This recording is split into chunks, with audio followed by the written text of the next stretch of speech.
Welcome to the Successful Nurse Coach podcast.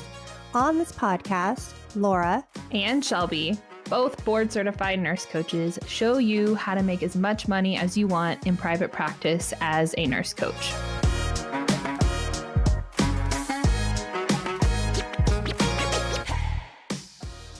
Welcome to the Successful Nurse Coach podcast. It is Laura here today, and I am your favorite introverted nurse coach. And today's episode is going to be all about how introverts thrive as professional nurse coaches. And I'm tender about this topic because I realize of my life, I didn't even know what introversion was. I didn't know I was different than other people. And if you are anything like me, or you consider yourself an introvert, the thought of starting a business or a private practice or being visible, or your idea of what it's going to feel like to do this nurse coach thing, it gets overwhelming because I feel like sometimes we confuse different characteristics or fears that we have as this category of introversion or extroversion. So before I start, I'm going to give us a definition of what introversion actually is. So I didn't know this. I thought that introverts were shy. They preferred to not be in the center of the stage. They didn't want to be seen. That has nothing to do with introversion. Introversion really is a way that we manage energy. And so a clean, widely accepted definition is that introversion is a temperament trait characterized by gaining energy through solitude and internal reflection rather than from stimulation and social interaction. So more context here is that introverts don't avoid people, but we lose energy when there's a lot of interaction or a lot of external stimulation for too long. I realize as a pretty, I would say like a pretty card-carrying introvert that 312s in an ICU would demolish me. And 3 days at an event or 3 days at a amusement park, that would demolish me to the point that I'd be sick, or I'd have to call in sick. I couldn't just go do what other people did. And I noticed this about me very early on. I would miss school a lot. If I had a really busy weekend and no downtime, then I'd freak out Monday morning before I went to school. And it's such an energy thing. So I'll give you some more context to this as well. So introverts recharge through quiet, slower paced environment. We think first, speak second. So we tend to observe a little bit more than an extrovert. And our focus tends to be more inner directed, meaning ideas, meaning reflection depth comes from time alone or maybe walking, or we have these different ways of being with ideas that give us energy and excitement. We would make decisions quietly on a drive as opposed to with all 5 of our friends talking it out. And another way that I want to phrase this is it's really easy to judge ourselves as something's wrong with us. If we're married to an extrovert or we're from an extroverted family, the world tends to reward extroversion and be set up for extroversion. And the truth is that 40% of us are introverts. So this is a trait, if just to give you some ideas, and many of us relate to the term ambivert. And I think that anybody with some intention can say that, but it doesn't change the fundamental way that we recharge. So introversion, our energy comes from our inner world, reflection, rest, and ideas. And extroverts, they need interaction and activity. So put them on a silent retreat or in a forest for a week. They're not going to have a whole bunch of energy when they come out. The first thing they're going to want to do is go find people to be around, go out to a noisy restaurant, go out to have something to eat, find something to do. And for us, introverts, we come back into the world and we're full of energy, which then actually could lead to the same activities. So let me give you that as a really side-by-side example. If an introvert and extrovert were alone in cabins for a week, we might both come back and want to go be around other people.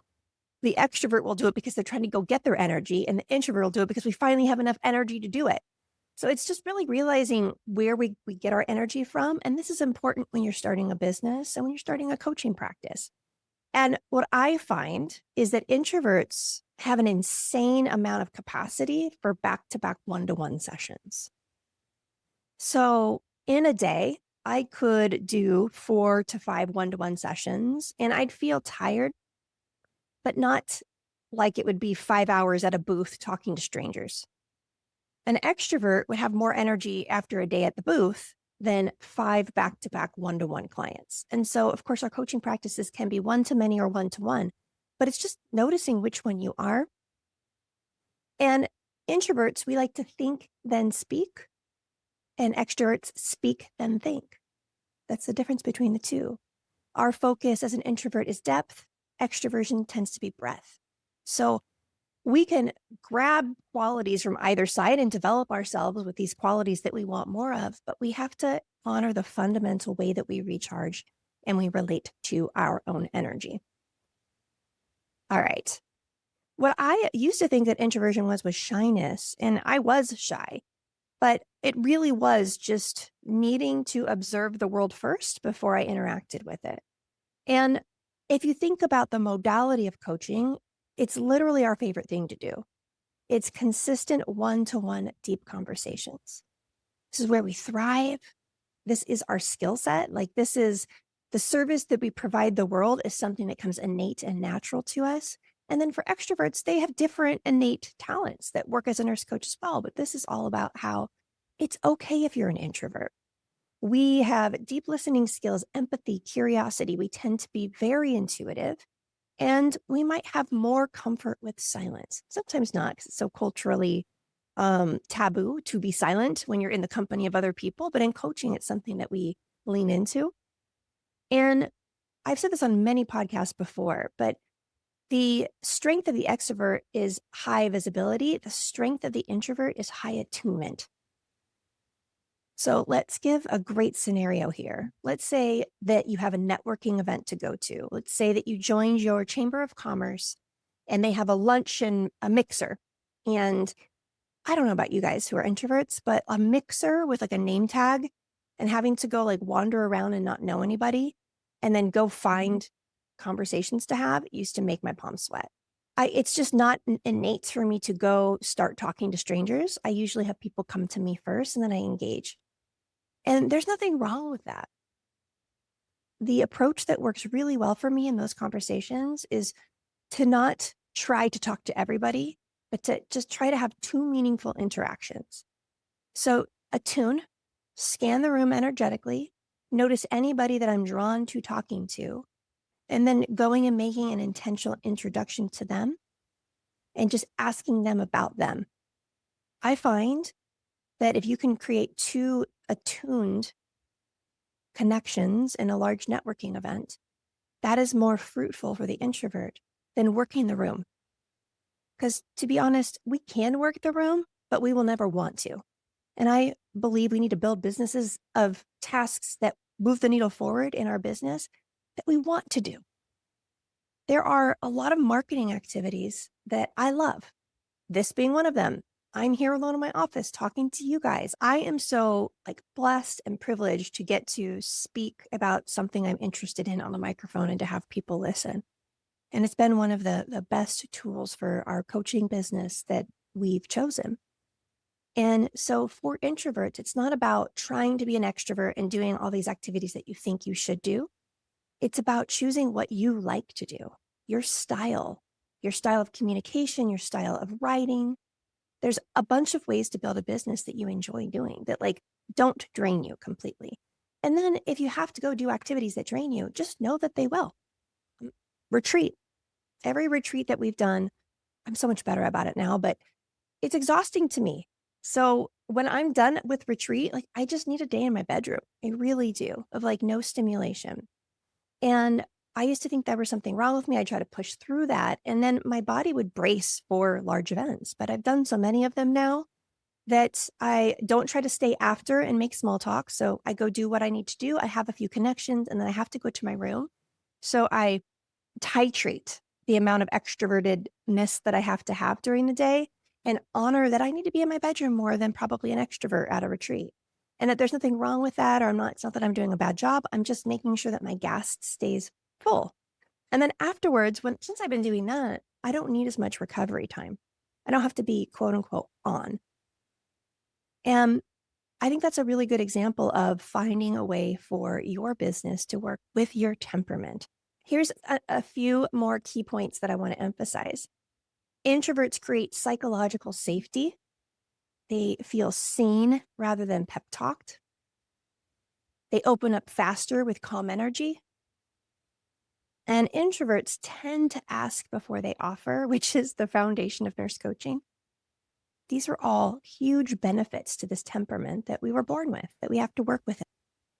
These are some of the main mistakes. And I'm putting mistakes because I don't believe in mistakes, but these are the main learnings and curriculum that you get to experience as an introvert if you don't tune into what your actual needs are and design your business for your temperament. Introverts tend to hide behind education because education, you're the student, the spotlight's not on you. You're a good worker. When you're studying, you're usually alone. So we're drawn to a sense of growing, but for that growing, we're alone a lot of the time. And so a lot of introverts will just keep getting certifications because they're postponing what they perceive as extroverted activities that will be required of them. They try to become a performer instead of a facilitator. I don't know about fellow introverts, but I always looked up to extroverts, like the way that they could just work a room, the way that they showed up, the way that they just seemed to be with everybody and not observing everybody. Like I was just fascinated by that. I was fascinated by their way of being. And so drinking helped me feel like that, which is a lot of introverts end up with substance abuse problems because you try to fit into an extroverted world. But I find that I was just trying to perform like an extrovert instead of facilitating. And facilitating means we use our natural curiosity, our natural presence as our own methodology. This means we come to full acceptance of the way that we work a room will be different than the way the extrovert works a room. The way that we talk to people at a party will be different than the way that an extrovert talks at a party. That doesn't mean that we can't give speeches, that we can't be the center of attention, that we can't lead. Introverts can lead. They just lead differently. Some of the most successful coaches in the world are introverts. I found this incredibly validating to me. Some of the most incredible actors and actresses in the world are introverts. They are so good at their craft, but they don't look forward to the red carpet events. There's opposite too, but I like having those frameworks in my mind because it shows me I can be an incredibly successful business owner and coach, make major impacts in the world with my craft, which is hinged on my temperament without abandoning myself, without exhausting myself, without betraying myself. I can still go do the extroverted things if I need to, but I have my way of doing them. I find this is so helpful. I hope this is helping you too. And I think this is huge, but we assume that selling anything, you have to be an extrovert. Now, extroverted salespeople, they are fabulous to watch. Fantastic to watch. They're full of energy. They're charismatic, bigger than life, take up space, confident. I've always been enamored by observing that. But key concept here is that I was observing that because I'm an introvert. So selling is not introverts trying to act like that. Selling is introverts relating to sales and to advocacy in their own way. Because you know what's equally as fabulous to watch is an introvert so grounded to the core of their being, so connected spiritually, so grounded to the earth, so connected to their client that their presence, you could cut a knife through. It's so thick and so palpable and so intoxicating that we brainwash our clients into believing in themselves. And that creates the sale. The presence creates the sale, not the hype, not the bigness, not the bigger than life personality, the intensity and the clean and the loving presence of an introverted nurse coach. So sales is service and matching, not persuasion. When us introverts can really tap into how can I serve this human being in front of me? And I think introverts really need to make a habit of not thinking about themselves. So really just thinking about who's the people in front of you. If you're at a networking event, really thinking about who's two people in this room where I can make their day, where I can go give them my magical presence that lights people up. I'm going to go give two people my presence. I'm going to ask them all about them. That's my only job here today. Anything that comes my way, any potential sales, any potential clients, any potential email list signups, any potential anything, that's icing on the cake. That's the result of me just being who I'm being in this room. And instead of, okay, I really got to psych myself up because I got to go work the room and act and perform like an extrovert. No, you don't. You absolutely don't. And you shouldn't, because it's not something that you're going to want to do long term. We want to set you up to do this long term, because introversion is not about being quiet. It's about energy. And so we don't necessarily avoid people. We avoid stimulation when we are overstimulated. We avoid people and stimulation when we are not filled up energetically. What it does mean for us is that we have to, I think, have conversations with our family members. Like, I think this is something that should be talked about in the 5 people that spend the most time with you. And it's funny in my house because we've talked about it so much. And it's like, Evan knows that the best way to be kind to me is not to plan a big date where we're doing a bunch of outgoing things. It would be, do you want me to take the kids and you can just be alone tonight and watch a movie? Which, by the way, most of the time I say no, but my introverted nervous system, the fact that that's on the table without guilt is enough. The fact that I can without guilt, if I can care for myself and my energy without guilt is enough. Because the guilt of being an introvert is a type of stimulation. And I don't think a lot of people who aren't introverted know this about us. And if you've never been an introvert, like, this is weird. And here's the conversely, Evan's an extrovert. So to be a loving partner to him, I need to make sure I have enough energy to go do things that he wants to do, to go work the room, to go be in group events. We host a lot of events at my farm. So like kids soccer events, like we're the place that everybody comes to for these large events. And so I've just gotten better at managing those. Like, I know they're going to exhaust me. And I know that towards about 7:30 at night, I'm going to want to kick everybody out. And I also know that if I disappear, Evan's got it. If I go take 20 minutes on the couch and scroll and have a cup of tea and then come back out, it's not a problem. It's not a problem. I don't care if people wonder where I am. My husband's not worried about it. So I can, again, this permission to take care of my energy allows me to do extroverted things without so much pain or resistance. Now, how does this relate specifically to the beginning of a coaching practice? Well, the beginning of a coaching practice, there's a whole lot of new. There's the new skill, there's the new being a new business owner, or the new role in your hospital or your organization. Anytime you're in something new, you will feel overstimulated. Any introvert who started a new job, the first 2 weeks, you're toast because nothing is on autopilot. You're having to be highly conscious and usually have a lot of interactions with new people. Introverts tend to not feel energized by a lot of interactions with people that they don't know, that they're not attuned to yet.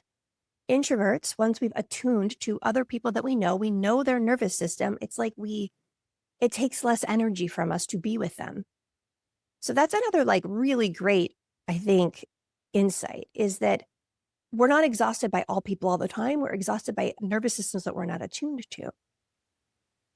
And so in a new practice, in your certification, these are all high stimulus activities. And what I will say is that if you can move the needle forward slowly with your nervous system being tended to, that all this will get easier because it won't be new. You are not going to feel new after 200 coaching sessions. You are not going to feel new at sales after 30 sales conversations. And when those parts of your business are not new, they will take less energy and have less stimulus, and you'll be left with more. So I think another huge insight that I have for new coaches is that if you are exhausted by outreach, by connecting, by inviting like these quote unquote extroverted activities, part of it's they're just new.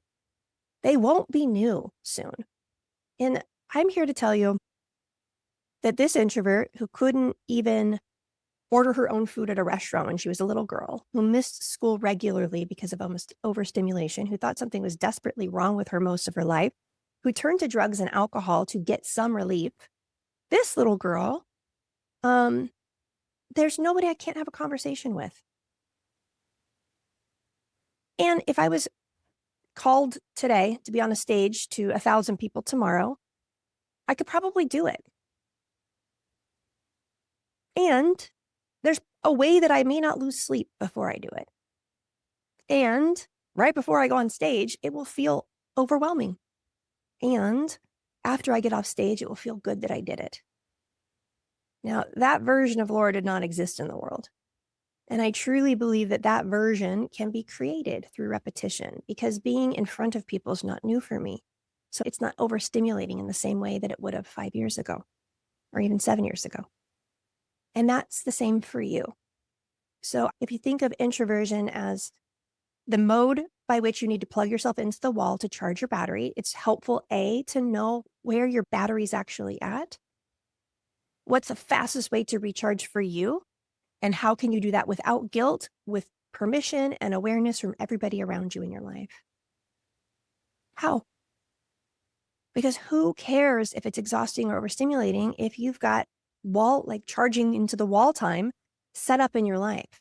But if you're an introvert who's living a very extroverted life with no awareness around it, no tending to your nervous system, the thought of starting a coaching business and doing more new, it's not tenable. It's terrible. And so this is what I hope comes across here is that it doesn't matter your temperament.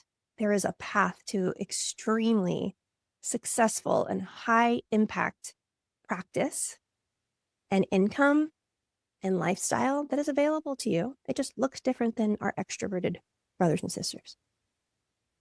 Another big mistake that I see is that our discomfort with visibility, we think it's because we're introverted. No, it's just a discomfort with visibility.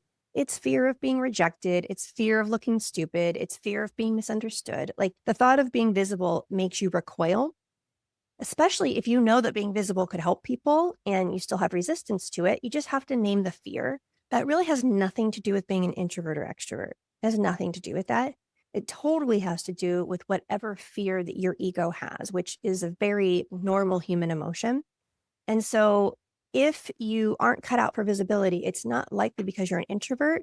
It is likely because you haven't named and come in contact with what your deepest fears are and worked through them. Because there are like professional actors and actresses that have panic disorders that walk red carpets and speak on stage to millions. And there's ways of doing it for you on a much smaller scale, but you will be able to tolerate, but we have to first identify what the fear is. What drains us is small talk, not deep conversations. So just have more deep conversations. What drains us is large crowds of people that we don't know, even large crowds of people that we do know. So we don't spend all of our time in large crowds. What energizes introverts is one-to-one connection. And thank God our whole business model and the successful nurse coach method is built on one-to-one connection. We literally get to do what we're meant to do, what our temperament set us up to do in this role. We introverts don't love loud marketing. We don't want to dance on TikTok. We want to do something like authentic storytelling or something meaningful. We don't tend towards the hype. We tend towards the real, the authentic, the juicy, the quiet. We don't want fast-paced content. We want thoughtful, long-form content. We don't want to be on for hours. We want focused bursts of presence. And we don't do well in chaos. We do well with structure and spaciousness. And so therefore, we have to build our practices with structure and spaciousness as the scaffolding. That doesn't mean your business won't feel like chaos and you still have to show up. That doesn't mean that you won't have instances where you have to be on for hours. That doesn't mean that if your social media manager, I'm laughing right now, if our new social media manager sends over scripts, and so some of these scripts that I get that I have to do, that we're trying for this new marketing, because here's the thing. I don't mind marketing because if I can nail marketing, it means more nurses get to suffer less. Essentially, I believe that our coaching program, our certification programs are a pathway to freedom. And so I'm willing to do whatever it takes to get nurses to step into freedom. And if that means fast-paced content, if my social media manager said, Laura, get dressed like a pony and dance all around your farm, and we're going to do this content, I would say, awesome. Can you give me a link to the Amazon cart where I have to buy this costume? I truly would. Does that mean that's what I would choose? That I want to do it that way? No, but I'm willing to do it. It's okay. So it doesn't mean that we don't have to do all these things, but we're not going to be pony dancing, farm, extroverted TikTok queens. That wouldn't be our style. That wouldn't be the business that we would build. That doesn't mean we don't have to dabble in it, possibly at different stages. All right. And then this is my last beautiful introverted strategy is what kind of marketing and client attraction works best for introverts that I've seen. Long form posts with a still picture, podcasts. Podcasts work great, especially if the podcast is you talking to another person. So having people interview you, you interviewing other people. I think that those are really natural environments for an introvert to just thrive in, where the introvert forgets they're on camera. You can chop that up into reels, deep conversations at large events, warm referral networks over cold outreach, and then collaboration more than competition. These are just some things to think about. And it's interesting because, I reached out to Shelby to start the Successful Nurse Coach, or I reached out to her saying we need to help people. And as an introvert, I know that I do better in partnership and collaboration than I do on my own, just from a nervous system perspective. And so if that's you, be on the lookout in your certification or in your nurse residency programs for the right person to collaborate with. That might be the dream for you, is an awesome aligned collaboration. All right. So I hope that after you've listened to this episode, and if you identify as an introvert, that you take away these 3 things. 1, acknowledge how you need to manage your energy and your nervous system and redesign your life so that you can do that, or you have an option to do that without guilt. Examples of that, make sure your partner knows. Examples of that, make sure your children know. Maybe educate them on what it is and why mommy or daddy needs this time alone. That it doesn't mean you don't love them. It doesn't mean you don't care. It doesn't mean that you're selfish. It doesn't mean that you're depressed. It just means that you have to put your charger in the wall and you're not able to do it like other people. Look at your schedule, create pockets of open time. I always have this saying, if I'm tired and I can rest, then I will. If I am tired and I can't rest, then I won't. But then the next pocket, I know that I can, and that can get me through the day. So making sure that you don't have the schedule and the calendar of an extrovert. I know this can be really difficult and nuanced. Second thing I want you to take away is that the art of coaching is the introvert's superpower. Literally the service that people pay us for, our nervous systems were created to do. It's what we've longed for forever. That's a huge, huge bonus. And third, there are billionaire introverts, millionaire introverts. There are highly successful coach introverts. There are highly successful artists and actors and actresses and amazing human beings all throughout the world.